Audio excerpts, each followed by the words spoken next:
Is it on? We got things to talk about. You're already making a big deal out of things that apparently want to be caught on camera because you're already wearing odd socks. Well, yeah, this is to stress people out. It's stressing me out. I've already warned you about putting your socks on camera in the first place, and this is a wide-angle shot. And that's why I brought my own slippers, Connor, because my host didn't provide them for me today. That's true. It's probably against government guidelines for me now to provide you slippers. COVID slippers. At this point. William, welcome back to the podcast. Thank you for having me, sir. It's been so long. It's been a minute. Hasn't it? Since before COVID and that, yeah, everything. It's been a long time since we've had good time to catch up. I know. I've seen you a few times in passing at the gym. Yeah. Gyms are back open, etc., etc. Thinking for now. But now we're back in a different format. So welcome, listeners. We are we're in a different setting than last time. Things have been moved around. We've also got another team member behind the camera. We've got Bethany Sharp. So I'm surrounded by two personal trainers in a pod. Wow. Right now. Birds of a feather, how cute. Will Hukin, the personal trainer, and behind the camera we have Bethany Sharp, also the personal trainer. And we've come back to do weekly health and fitness news updates. Yeah. And to just generally catch up, see if we can provide some motivation, some entertainment, maybe for people. Because I feel like there's a gap, you know. I listen to a lot of podcasts, and none come out on a weekend. No way. No. There's nothing to listen to on a weekend. No one's working. If you like to listen to things online, there's nothing to listen to on a weekend. Now there's going to be us. Silence. We can listen to ourselves now. Do you ever listen? No, I've never once listened back to one of them. Have you? Really? Yeah. No. Sometimes. No one likes the sound of their own voice, so. No, but it's good training. You know? Oh, definitely. It's good training. It's like if you're practicing to do something, like even if you're practicing to be like an educator or to give information or to like give a presentation on camera or something, every time you do it, you get skill points. Definitely. Let's say you get 100 skill points. Every time you listen back to one of your videos, you get maybe 20 skill points. I can see that, yeah. It gives you a little boost. Every time you do some writing, you get maybe 10 or 20 skill points. A parallel would be videoing yourself in the gym doing lifts and stuff and then playing them back. Like, that's my version of that, I guess. Or as if a personal trainer, you filmed your entire personal training sessions with your clients and then watched it back to see what you liked and didn't like about what you did. Making it a full-time job. Oh, yeah, it does take time.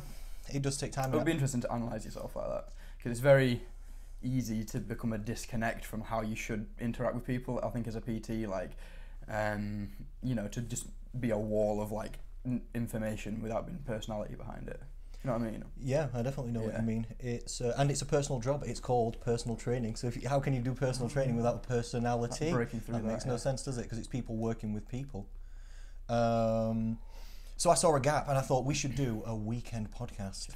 That's what we should do. We should fill the gap. And there's also nobody else doing health and fitness news updates. No one can chat shit like us. Not every single Challenge me! Not every single week, guaranteed. Rain or shine. Either. Coming out on a weekend, no less. Either, yeah. I've spoken to a few people about this podcast and they've already said to me, is there enough health and fitness news? Like, what are you talking about? What are you talking? Everyone's overweight every day. Yeah. Don't you know? It's nearly 70% overweight in this country. Like, it's not even... Let me know what you think about this. I think even with personal training, the seasonality of it's lessened, except now it's COVID on and off. But before, it used to be like personal training got really busy in January, and then a bit before summer, and then a bit before Christmas. A bit of September for students, if you're in like a gym like mine. Yeah, maybe so. But now it's pretty, aside from Corona shutdown and all that, the Coronaverse, it's pretty steady, non-stop now, more than it was like maybe 5 or 10 years ago, I think. I think with the slight abolishment of 9 to 5, the peak hours have changed. Is that what you've noticed at the gym? That sees a steadier busyness throughout the day. And then also, I guess we just haven't had enough months worth of normality to trial and error what could be a new norm, you know, like. That is interesting. Tom Lee at head personal trainer at Chesterfield Nuffield Health, he told me also that, what a guy. He told me that they also don't have peak hours anymore now. Yeah. He said pretty much there's just a steady... Well, there's the hypochondriacs and the smart people that don't want to come at peak hours anymore because it's busy. Then there's the dumb people that do come. Hi, I'm one of those. And then, there's just the general, no one's got much format to their day anymore, so just come whenever you want. Yeah, things have changed. You know what I mean? Yeah. Things have changed. Lunch hours are different. People are working from home. They can do whatever they want. Yeah, you know, things are a little bit easier to get down there. Some of the changes over this year, 2020 has been a big one, have been unbelievable. I wouldn't have even been able to imagine some of the things that's happened, like gyms getting shut down, businesses. Like, in imagine general, a year ago predicting lockdown this. in general, a virus taking over the world. It's been. I sometimes try and think about it like it's not happening to us, and all of a sudden it just becomes a George Orwell novel. Like, it's crazy. It just becomes a dystopian, just removed from with reality type. Whoa. Or like a Christopher Nolan movie or something. You know? I know. Then start paying worldwide pandemic kills everyone. Start paying any attention to American politics and throw that into the business, and now it looks like you're in a movie. Also, we're overdue for a Yellowstone explosion, and if you listen to people on the internet, the Queen's a reptile. Ah! Everyone's a lizard person. You don't even know what's going on. Hilarious. Generally, I don't listen to the news. I don't. Even though this is now technically a news broadcast. Oh no. I don't listen to... We've become what we sought out to destroy. I'm here to fix it. I don't With the listen to sword the of news. justice, I'm here to There you provide good motivational and positive news. There's no such thing as the good news. Well, that's why I don't watch the news exclusively, is because for marketing purposes it is all bad. And people are interested but not connected to good news. They want to That's a smart thing to say. Oh, and it's actually true. It is not true. As in not from a kind of observational point of view. When newspapers first started becoming a thing, they were what you'd more expect and want, which was cheerier things. And then when they started having to report on more pressing things like wars and stuff, they say if it bleeds, it reads. Basically, yeah. Obviously, profit went up, sales went up, so they started going, I could milk this. I could put more shit news in here and watch more people buy it. And it just slowly became all bad, and now you don't hear about the good stuff. So pretty much, yeah. I don't like that filtered sort of approach to it. It's also playing into... Or maybe I'm just dumb. No, it's also a supply and demand sort of thing, because it's also playing into humans' natural emotions. Because one of your brain's, or maybe its primary function, is to keep you alive, and a part of that is checking for danger. So when you hear about a news article of, oh my god, this has happened, oh shit's going down in this area, oh pandemic, oh this, oh anything that's danger, your brain highlights it that you should check it. It's kind of the cynical nature of humans, is that if you've got that video of some guy helping someone and the video of some guy smacking someone, you'll choose that probably, like, just out of interest. You're like, it could be fun. It's going to be more interesting at least. People like that kind of thing. Human nature, yeah. Personally, I don't watch videos like fight videos online, but I know they do get for them, but they catch me. I know they do get just go ultimate viral, don't they? Yeah. So overall, yeah, people do. Maybe if I get up and smack you, we'll go viral. We. Or just come over here and give me a little bruiser. That would be interesting. So we've come to talk about news overall. You actually said something interesting before the podcast. Talk to me about the etymology of the word news. Okay, and then we'll all pretend we know what etymology means, and we'll move on, right? That means the study and history of words. Oh, very appropriate. Yeah, news, I found out the other day, is just a plural of new, as in new, like, stuff, like, as in, this is the new It's the week. The news. Yeah, the so, new... Which is... The new apostrophe S. If you think about it, listening to the news, it sounds so weird, like it's just not a word. But yeah, in my head it's new apostrophe S. It's the new plural. Yeah. The new weird, in brackets. Right? Niz, weird, right? Yeah, that is weird. It's like how slang is just slang for short language. What do you mean? Slang, as in slang is shortened words, obviously. The word slang is short language, shortened. Are you kidding? Slang is shortened from short language. I didn't even.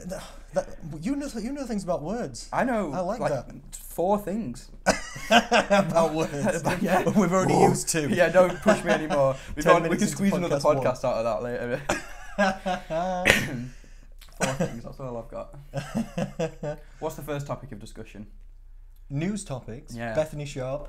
Hello. Hit us with topic 1, news of the week then. So topic 1 is already a little bit of what you've just discussed about avoiding a second gym lockdown. How new restrictions have been put in place, like keeping 2 meters apart, things have been like taken out as well. And what could potentially happen before it gets locked down, like will masks become mandatory? Masks in gyms? Yes.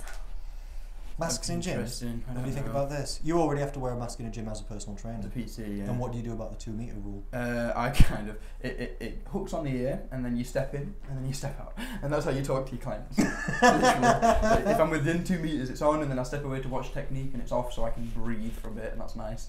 And then you're back in. But I mean, yeah, if we've got to do it, we've got to do it. That makes sense, to be fair. Yeah, I like that. But it is weird because then the rules are just so specific, and for the sake of giving someone a specific to do, I think, because it's so general and it's so obviously in the air, that there's not much you can focus on other than, I mean, like, it's like all or nothing. Yeah, all the PTs are wearing masks, but none of the members are at the minute, and I get that we're there all the day, so that's obviously putting us a little bit higher risk of spreading it and whatnot, but still, like, 4 or 5 people, however many PTs are in the gym out of a potential like 100 that are there, it seems a little bit weird. And then the other things, like so we've been told we're not allowed to use the ropes at the gym anymore, the foam rollers. Yeah, you've such you've weird removed, specifics to zoom in on. You've removed all the rope handles, all the TRX. Is that why your triceps are getting smaller? Or? Perhaps. Me too, bro. I've been getting shoulder pain from not being able to stretch them on the TRX ropes because they're not there anymore. No. And see, things like that, just weirdly specific things to zoom in on just so that they've got an order to give, you know, is what it seems like. I suppose they're just trying to do something. That's what I mean. Like, yeah, they're just trying. Seems like that. Nobody necessarily knows what the best thing to do is, so they're just trying to do something. Sometimes the rules do seem contradictory. Sometimes it seems like they don't make sense. But I don't even claim to know the reasoning behind the rules or what science they may or may not be looking at to come up with these kind of recommendations. Maybe they are just looking at, these are the things we could change, what are some that'll, maybe they just get, I don't know, a table. That's why I kind of don't really try and weigh in on it, I just don't know enough about it to cast an educated opinion, you know. Yeah, I agree, and what are you going to do about it either way? Either way, nothing. You can't change it anyway, can you? So what you have been doing is adapting, like just, I'm sure you just use other exercises that aren't the rope. Absolutely, yeah. I mean, there's always just a plethora of exercises that do within 10% the same thing anyway, so. And it's better than the gym being shut down, isn't it? And like you said, it's you wearing masks and everybody in the gym not wearing masks, but would you rather it was everybody wearing masks? I don't know. No, you don't want everybody else to wear a mask. Training in a mask's not cool. You were saying to me that in some other countries they already do masks in gyms. Yeah, like Spain, for an example. I think it was like a month ago when it kind of like spiked back up again. Okay, they put masks in force literally everywhere. Yeah, and I think maybe some states in America did this, because I'm sure I've seen the great and powerful Jeff Nippard on YouTube wearing a mask in a gym. Great and powerful. On his video, so I don't know if he was in somewhere else.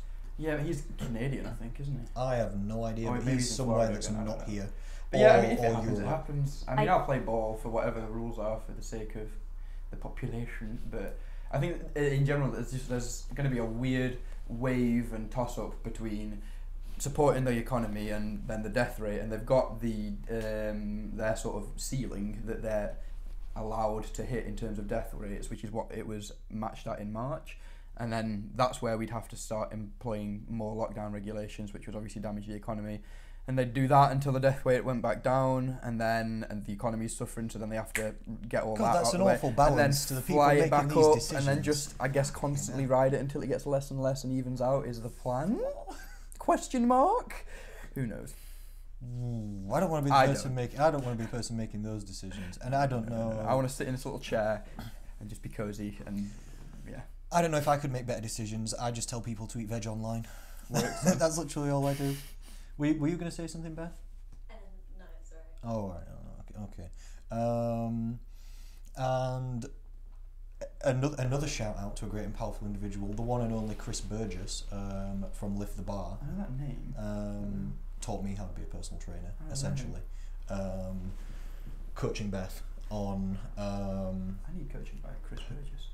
Everyone needs coaching by Chris Burgess. If you're a personal trainer and you're not getting coaching by Chris Burgess, you're doing it wrong. Oh, that's me then.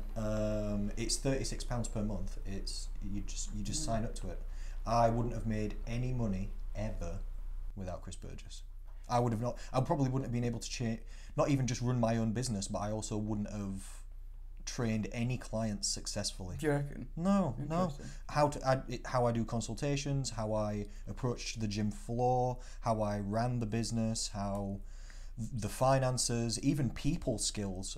Because even naturally, I wouldn't have classed myself as a social person, and I would have had very low social skills. Like when I was at school, even in like sixth form and things, if a teacher asked me a question, I would go bright red. And if I had to stand up and give a presentation, I would stutter and be red and be sweating, and it'd just be an absolute train wreck. And I had coaching from a lot of different places, to be honest, but through Chris as well in people skills and how. So let me ask you, what's good about his services, and what would you say is it that is in him that you should look for in a coach or something?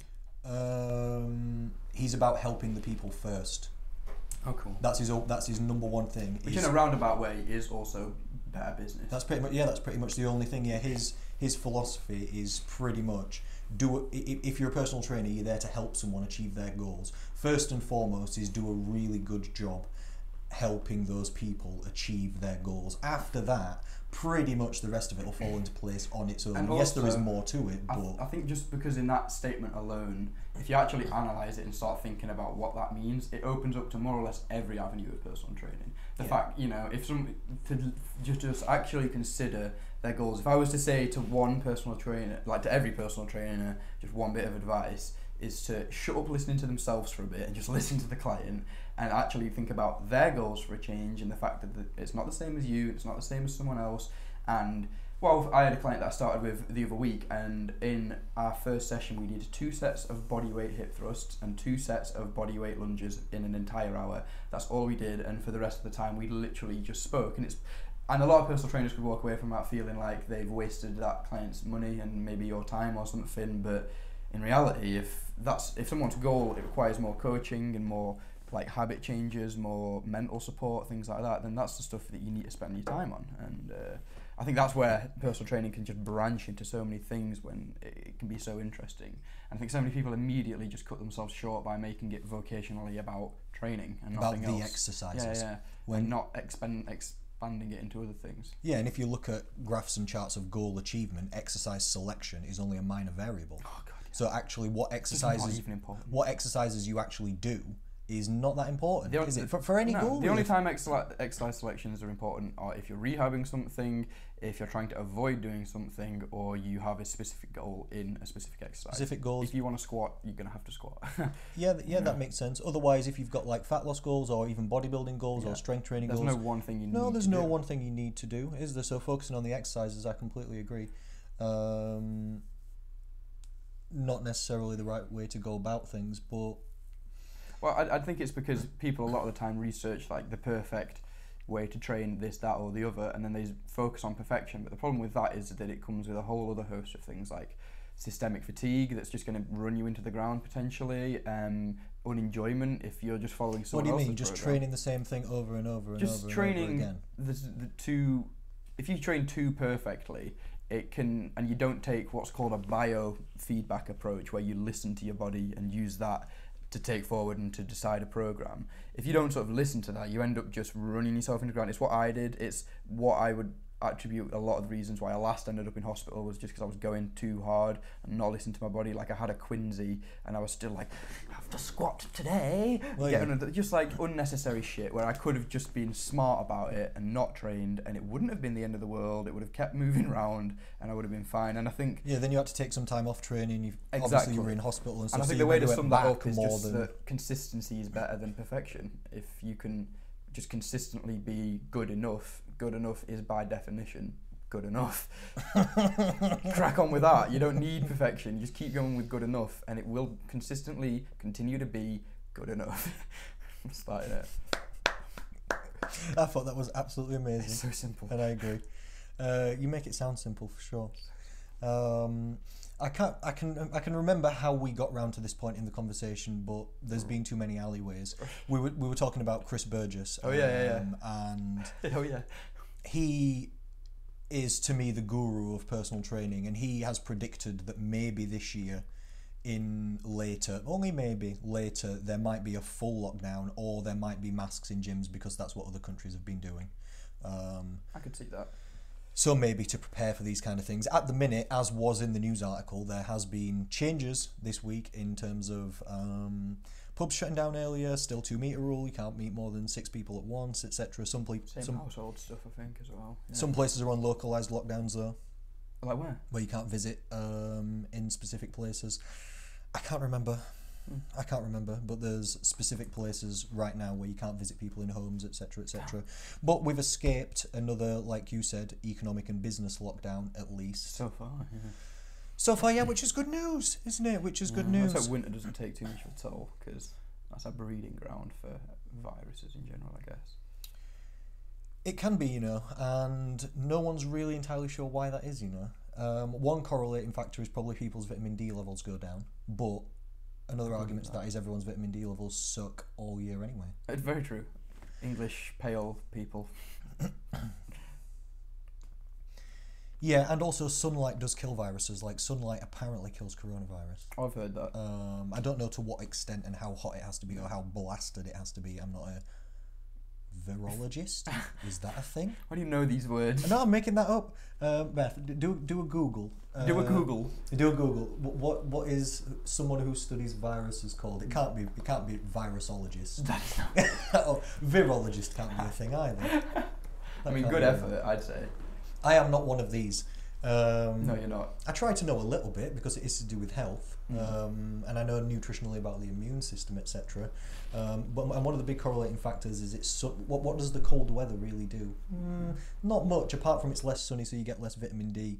Also, another factor might be people are in homes more, and we have like the heating on more, so it's like we're outside less. People are proportionately in home and in offices more and staying in more. It's probably damper in winter. And then it breeds more in these closer, warmer environments where people are moving less, etc. So it might just be a correlating thing. Do we know? Yeah.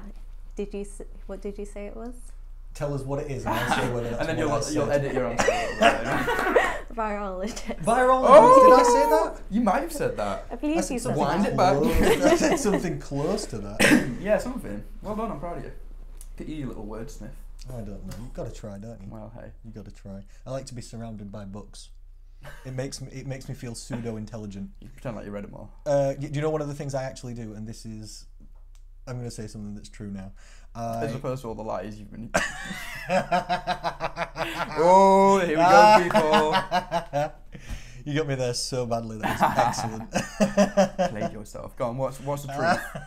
Tell the truth, Connor. That was excellent. Wait. It takes me a moment. I have to compose myself to tell the truth. Wait. I just need to settle down for one moment. One of the things that I do in real life is I listen to a lot of books on audio, because I like to think I'm quite busy. But I also try and do exercise and walking, and so while I'm doing housework or walking or exercising, I listen to books on audio essentially. But then so that I can visualize how smart I personally feel for my own self-esteem, I then buy the books in real life and then stick them.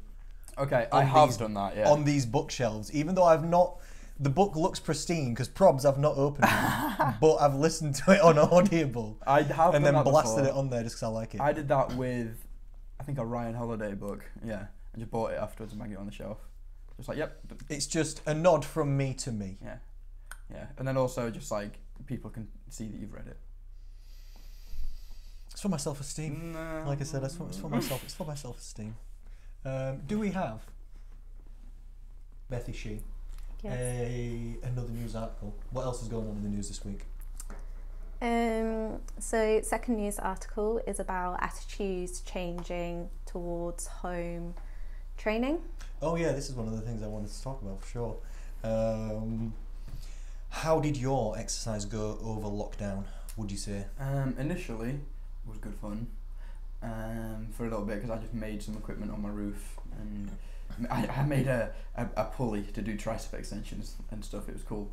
And then motivation dropped off and general other issues just started happening, and I just stopped after a little bit. But it was a conscious decision, and it's one that I would encourage people to make more often when they think it's necessary, like to make a calculated decision that there's more to life than being optimally trained all the time.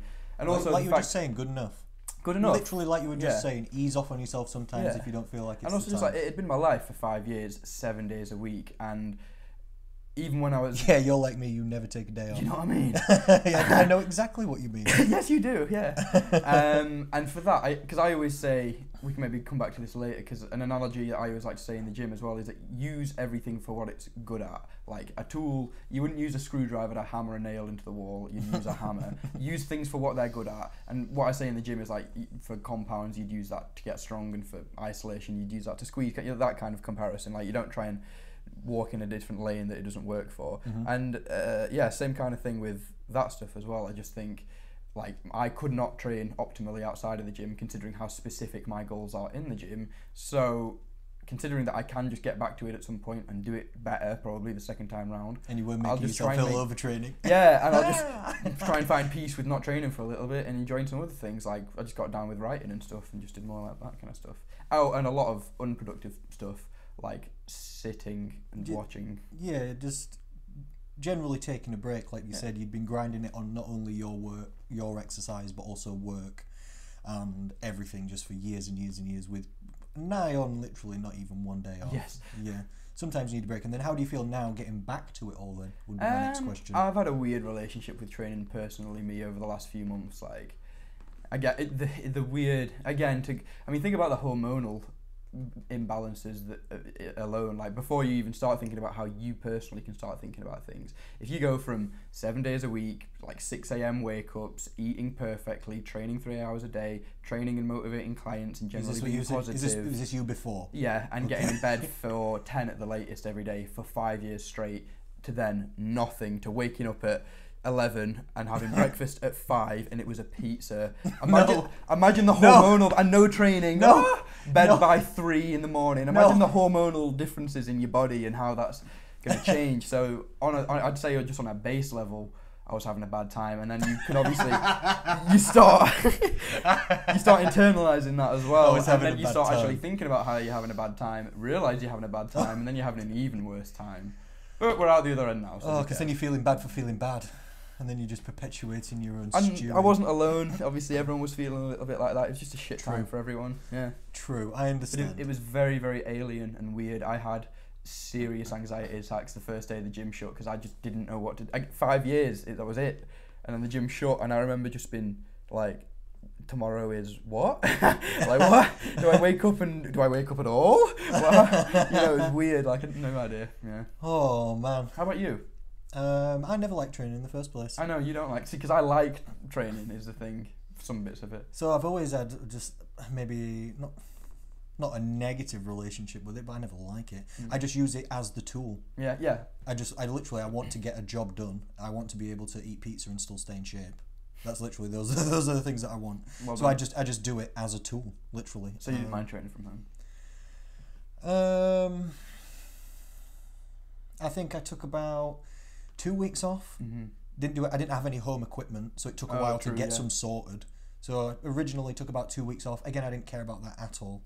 I'd been training I'd probably not taken a week off training before that, a full week for 2 years or something. So you definitely needed that in the first place. And that will have not been in any way detrimental to No, it was positive. That will have been entirely positive. Yeah, and I knew it was going to be positive because when I couldn't train, I didn't think, I can't train. I thought, fine, fuck it, good. You think, Yeah, I thought, I don't even care. I've done enough training for it. I can jam. I've done enough. I don't even care. That was the one thing about lockdown that was reassuring, was that I wasn't throwing the year away, the summer away. It was just, I couldn't do anything, you know. Yeah, I understand. Like, it wasn't my decision. And you focused on other things, and now it's back to it, like you said. After a couple of weeks, I got some equipment, decent equipment as well. Pull-up bar, dip station, dumbbells. Show me after, yeah, bands attached to it. And with a bit of ingenuity, you can do everything. Yeah, I'm not that muscly or strong, so I didn't need much weight or massive amounts. Massive amounts to do. I could train my upper body effectively. I will say I couldn't train legs that effectively. I got a TRX, one that attaches to the door frame. Excellent. I've recommended it to so many people. I always try and get people to get Olympic rings because they're piss cheap, and then you can throw them up. Like, you can take them to the park and put it on a tree, and again, it serves as a TRX. You can do basically everything on them. Definitely. And it opens up to the possibility of doing Olympic shit, which is good fun. I cannot do anything like that. You could.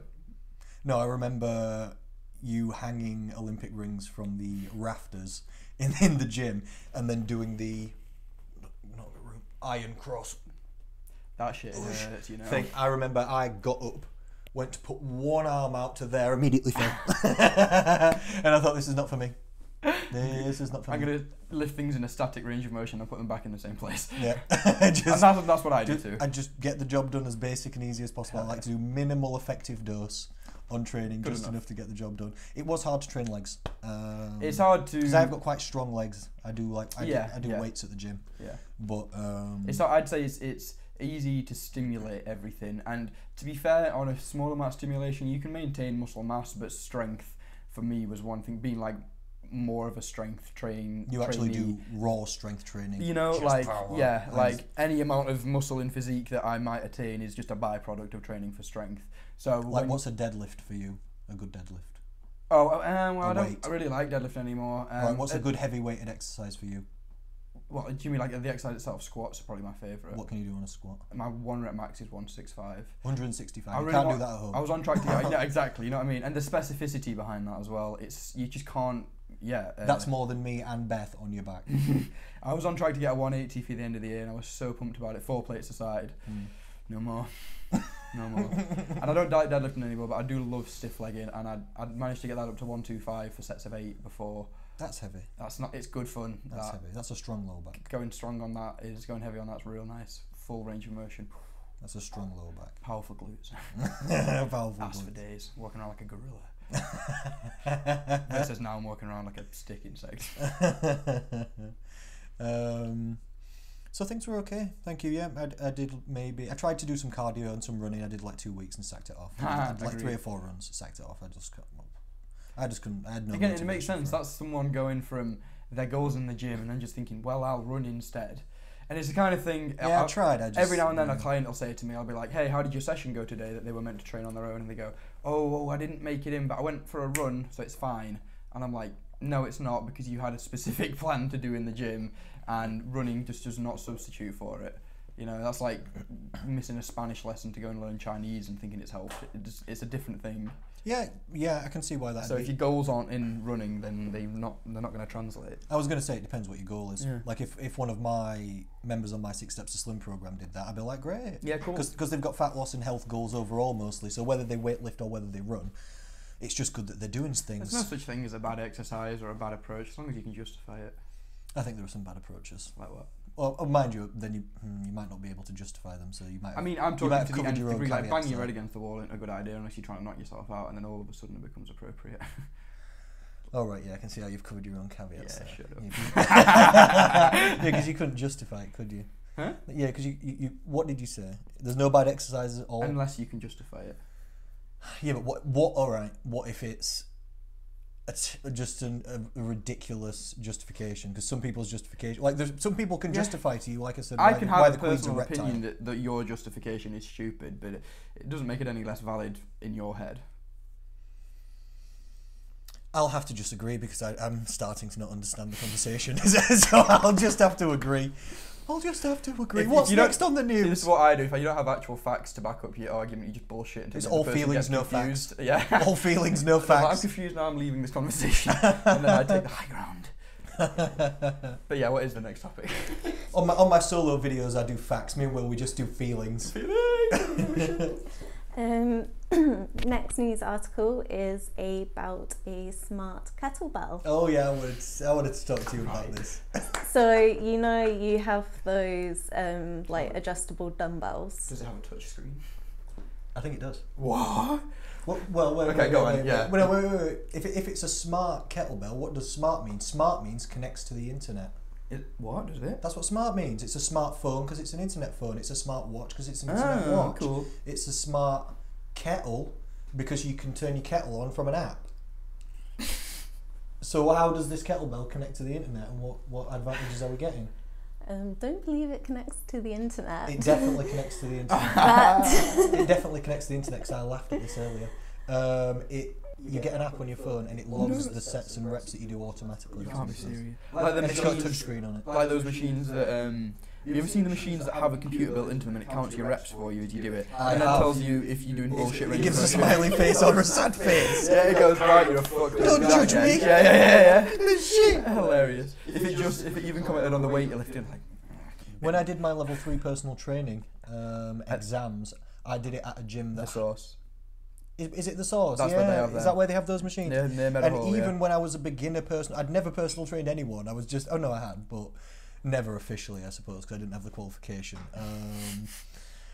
Even then, I thought that was a bad idea. Yeah. I never liked that. I never thought, what?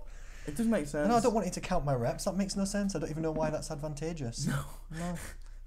I don't know. I don't even. I don't trust it for a start. Counting was the first thing I learned. At least 1 to 10. Like, I can do that bit. Do you want to know something that's funny? I don't know if it's on that bookshelf, but once one of my clients bought me a Learn to Count to 10 book for 1 to 4 year olds, and I actually got 2 questions wrong, which is true, but I was rushing. I thought I've got this. I was rushing. It's like, how many frogs, how many flowers, and it had been like the same answer 3 times in a row, and I was like, same, but secretly, You were being all smart about it. yeah, I was trying to rush ahead. It was teaching me a lesson. Don't That's rush. hilarious. The book. She bought it me because I never ever knew how many reps she'd done on any exercise when we were personal training. She'd said, how many did I do? And I'd say, I have no idea. How? Because I'm not counting. Because See, I have a weird thing in the other direction. I seem to have developed a sixth sense for that stuff. If I leave a all client... feelings, no facts. Right, honestly. It just feels how many reps you've done. Is that the new name of the podcast? Can taste it in the air. How many reps you've done feels like a 7. Why did you lick your finger so... Testing it in the wind. You can Sexually. feel it in the humidity how many reps someone's But done. I'm literally the other way. It's hilarious. Like, if I start counting someone's set and then I jump into the staff room to tidy something up as they're doing the set and walk back out, I'll go 2 left and then it will be 2 left. And Yeah, that's sometimes- because you told them to do 2. What do you mean? No, What do you mean? if I told them to do 12, I'll come Stop out it. and I'll know what number they're on. It's really weird. So you come out and you go 2 left and then they do 2 and you were like, knew it. What do you mean? That's not real. Oh dear. Oh, you're making me cry. I think I've just hacked it. And it's not going very well. Oh, you're making me All my cry. clients have been getting away with doing 3 because I've come out and gone, Yeah, they do 1. You go to eat a sandwich. Come back 2 more. eat a sandwich. Worst PT 2 ever. more. They do 2 yards. Yep. Clients just going, I'm there eating a bologna sandwich. Don't mind me. Oh, we need to stop the podcast. I'm crying. See, what we need is a smart kettlebell. Segway. A smart kettlebell. All right, back to business. Yes. Back to business. Why is this kettlebell so smart? So it sits on a base that you like plug into the wall, and you can pick from 6 options.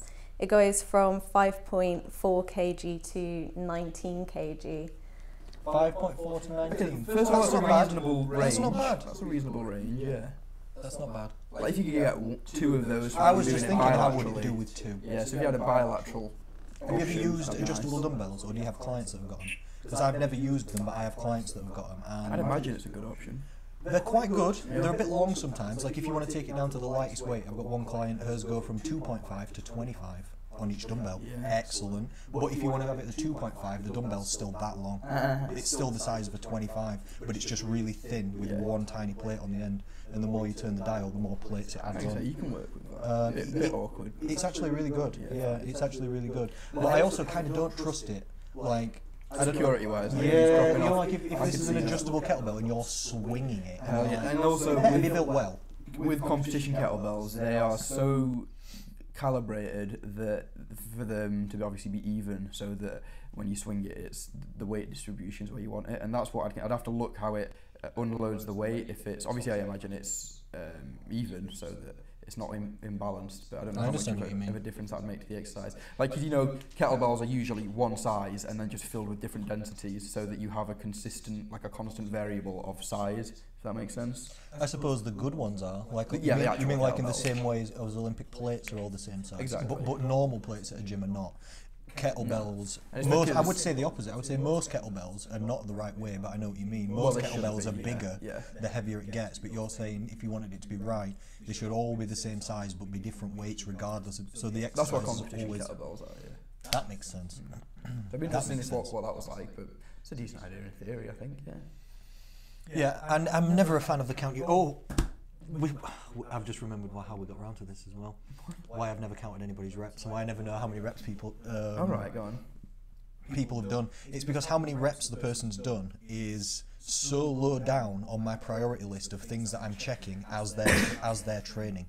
If you're doing an exercise here in front of us, how many reps you do is not really important to most of my clients' goals. How hard they try is more important. So I'm watching.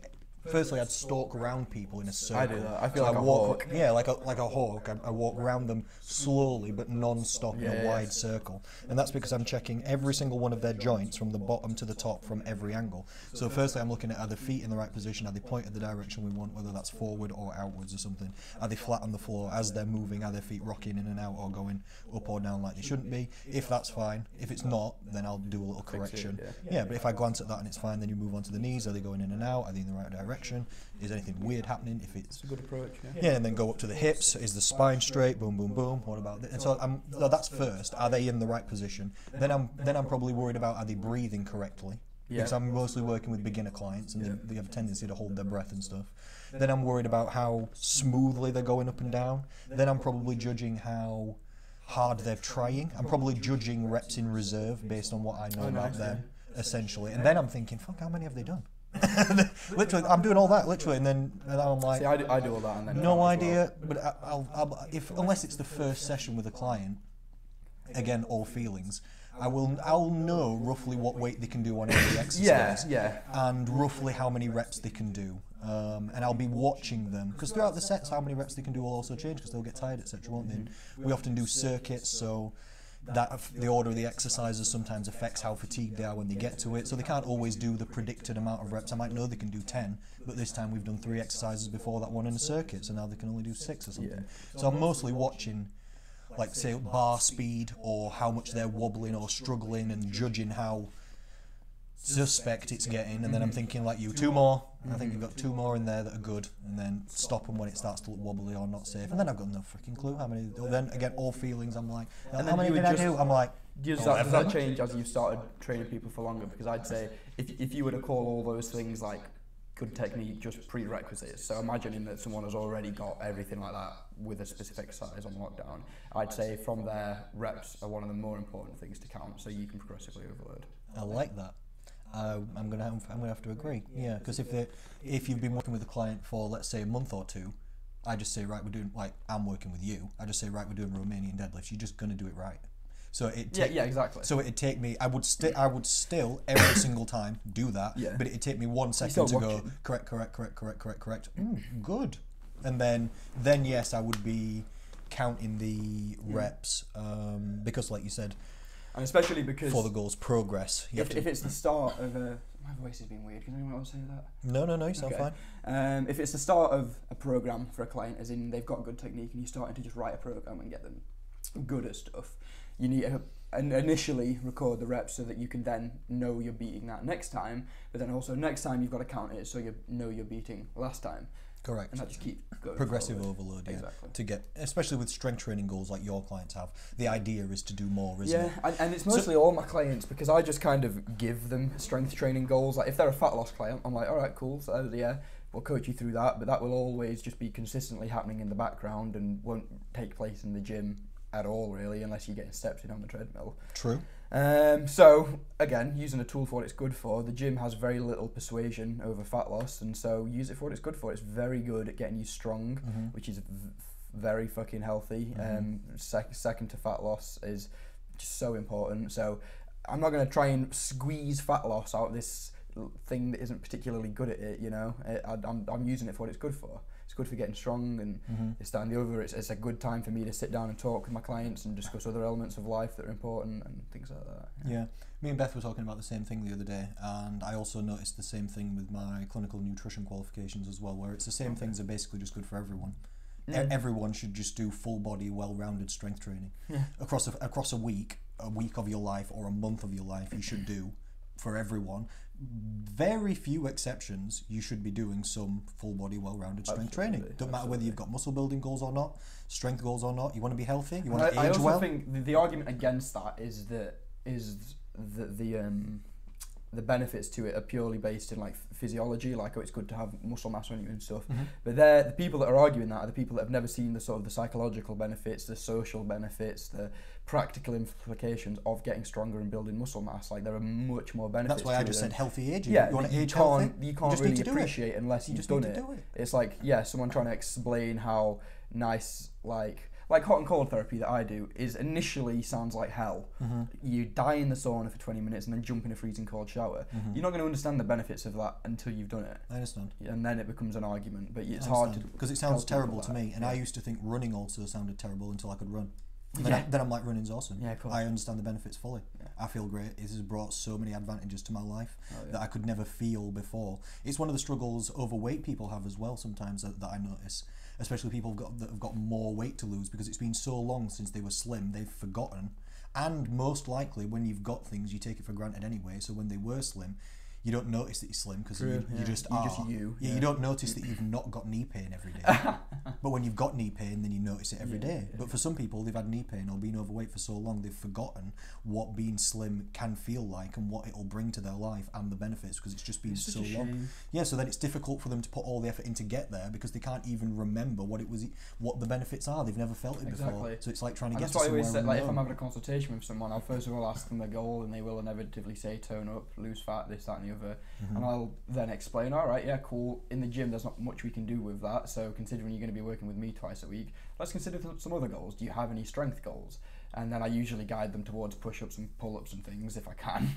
And if they just genuinely don't care, I'm just like, all right, well, I'm going to pick some exercises for you. We're going to start doing them. If you decide that you enjoy them or at least don't mind them, we'll keep cracking on with them, and then you'll probably develop goals because you'll become invested. You'll That's understand nice. what's possible. You'll understand what's attainable. So you for start yourself. people off with the basics. Yeah, and then just let them develop their own goals, and then I just constantly, like, every month, just reassess. Just like, are you happy with this? Remember that it is just one tool of a toolbox that we can use. If you don't want to do it, I'm not going to force you. Yeah, we can switch. That's the annoyingly old school hard ass approach to personal training or just training in general, which is, you must lift the weight, train the bicep, some armored shit that just isn't applicable anymore and never really was. It's just like, there are options. Whatever she's doing, you don't have to do as well. You can do your own stuff. Even for the same goals. Even for the same goals. Even for the same exact goals. same goals, yeah.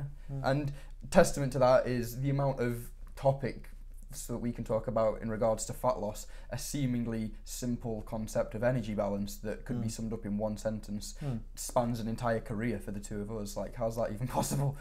Yeah, because it's crazy, isn't it? Well, one of the things I say about fat loss is it's simple but not easy. Very easy. nice. I said that about training. It's easy to Yeah, understand, but doing it is Smart. is a different thing, isn't it? Because it's simple.